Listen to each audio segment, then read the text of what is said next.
Hello friend, today I am discuss the significance of nurse in psychology। मतलब psychology में जो nurse का क्या इम्पोर्टेंस है। Psychology has become necessary in every profession including nursing today. मतलब कि psychology है वो हमारे हर एक प्रोफेशन के लिए ज़रूरी है और उसमें नर्स को इंक्लूड करना उससे भी ज़्यादा ज़रूरी है। The learning of psychology helps a nurse in the following way। मतलब नर्स के लिए क्यों हेल्पफुल है, ये आगे हम जो पॉइंट पढ़ेंगे उससे आपको समझ में आएगा कि नर्सिंग को साइकोलॉजी में क्यों इन्वॉल्व होना ज़रूरी है। यहाँ पे आपको लैंग्वेज दिखाई नहीं दे रही होगी, लेकिन मैं आपको रीड करके यहाँ पे बताऊँगी। To understand her own self, मतलब कि इसका मीन्स क्या है। To understand her own self मतलब अपने आप को समझना, हमारे अंदर क्या अच्छाई है, हम क्या कर सकते हैं, ये सारी चीज़ें मतलब समझना। जब हमारा साइकोलॉजी अच्छा होगा तो हम ये सारी चीज़ें समझ सकते हैं। तो इसमें लिखा है the knowledge of psychology will help to the nurse to get an insight into her own motives, desire, emotion, feeling, attitude, personality, characteristics and ambition। मतलब कि जब नर्स को साइकोलॉजी के बारे में पता होगा तो वो अपने अंदर जो उसका क्या मोटिव है, उसका क्या गोल है, उसकी क्या इमोशन है, क्या डिज़ायरेबल है और उसकी क्या पर्सनैलिटी है, वो सारा कुछ समझ सकते हैं अगर हमें साइकोलॉजी आता है। तो पहला पॉइंट हमारा हो गया to understand her own self. To understand patient मतलब नर्स का काम क्या होता है कि पेशेंट को केयर प्रोवाइड करती है। केयर प्रोवाइड कब कर पाएगी, जब वो पेशेंट को अच्छी तरीके से समझ पाएगी। प्रोवाइड केयर करने से पहले पेशेंट को समझना भी बहुत ज़रूरी होता है। इसमें बताया गया the knowledge of psychology will help the nurse to understand the problem and need of patient and attend to them. She can understand the motive, attitude, perception and personality characteristics of patient in better way. इसमें ये बताया गया कि अगर nurse को psychology आती है वो क्या हेल्प करती है, वो पेशेंट को और अच्छी तरीके से समझने में हेल्प करती है कि पेशेंट का स्टाइल क्या है, वो कैसे चीज़ों को जल्दी समझता है, उसका एटीट्यूड किस टाइप का है, पॉजिटिव है कि निगेटिव है, उसको क्या नीड है। कभी कभी क्या होता है कुछ पेशेंट नहीं बताते हैं लेकिन उनको डिप्रेशन रहता है, एंजाइटी रहती। अगर नर्स को साइकोलॉजी आती वो अच्छी तरीके से अपने पेशेंट को समझ सकती है कि इसको अब एंजाइटी हो रही, डिप्रेशन हो रहा है। तो इसलिए इसमें ये पॉइंट ऐड किया गया है to understand patient. To recognise abnormal behaviour मतलब इसमें ये बताया गया है कि नर्स है वो कैसे पता करे कि इसका अबनॉर्मल बिहेवियर है। वो देख के ही पेशेंट को पता कर लेगी कि इसका ये अबनॉर्मल बिहेवियर है। इसमें बताया गया the knowledge of psychology will help nurse to understand abnormal behaviour and help the patient to management of mental illness. Nurse working in mental hospital definitely need an adequate knowledge of normal and abnormal psychology.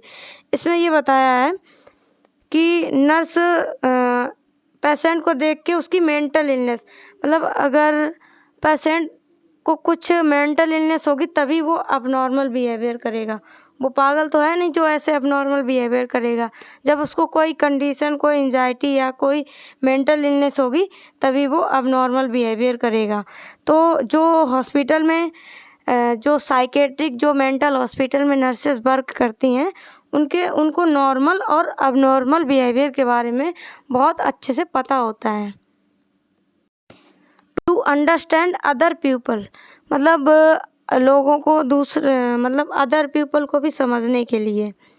The student nurse has to study, work and live with other nurse, doctor, patient and their family members. मतलब जो nurse है वो work करती है, doctor के साथ में भी करती है और अपने टीम मेंबर के साथ में, हेल्थ केयर प्रोवाइडर हैं जो, और जो पेशेंट होते हैं उनके फैमिली मेम्बर को समझने में भी साइकोलॉजी बहुत हेल्प करती है।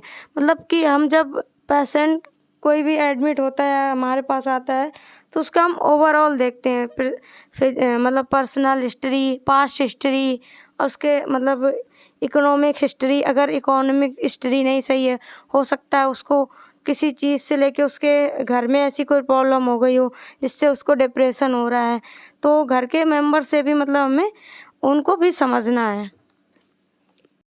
टू प्रोवाइड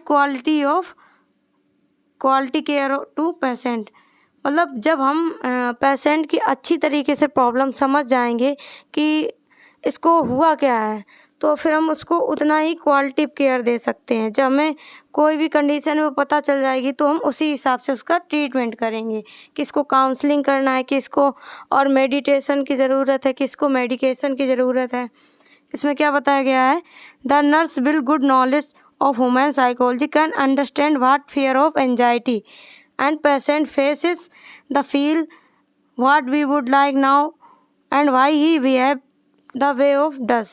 मतलब अगर नर्स को बहुत अच्छे से ह्यूमन साइकोलॉजी आती होगी तो वो ये समझ सकती है कि ये जो पेशेंट कभी कभी क्या होता है एंजाइटी फियर होती है, तो वो ये समझ जाएगी कि ये किस टाइप का मतलब फियर है। कभी कभी क्या होता है किसी के घर में कोई डेथ हो जाती है या कभी कभी कोई ऐसा कोई एक्सीडेंट देख लेता है जिसमें बहुत ज़्यादा ब्लड वगैरह हो रहा, तो वही चीज़ें उसके दिमाग में चलती रहती हैं।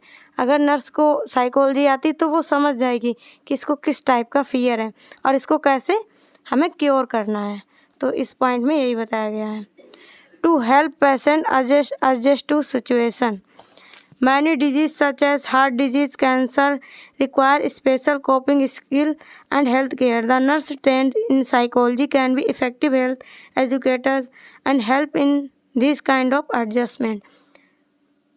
मतलब इसमें क्या बोला गया कि ये पेशेंट की हेल्प करती हैं। कभी कभी ऐसी सिचुएशन आ जाती है, बहुत क्रिटिकल सिचुएशन आ जाती है पेशेंट के साथ में, जैसे किसी को हार्ट डिजीज़ हुई है, जैसे किसी को अटैक आया है या उसको कैंसर डिजीज़ है, तो उसे मतलब वो होता है ना कि उसको पता होता कि अब हम मतलब बचेंगे नहीं या मतलब ज़िंदा नहीं रहेंगे, तो वो बहुत ज़्यादा डिप्रेशन में चला जाता है कि हम अपनी फैमिली से दूर हो जाएंगे, मुझे ये प्रॉब्लम हो गई है जो ठीक नहीं होगी, ये सारी दिमाग में उसकी बातें चलती रहती हैं।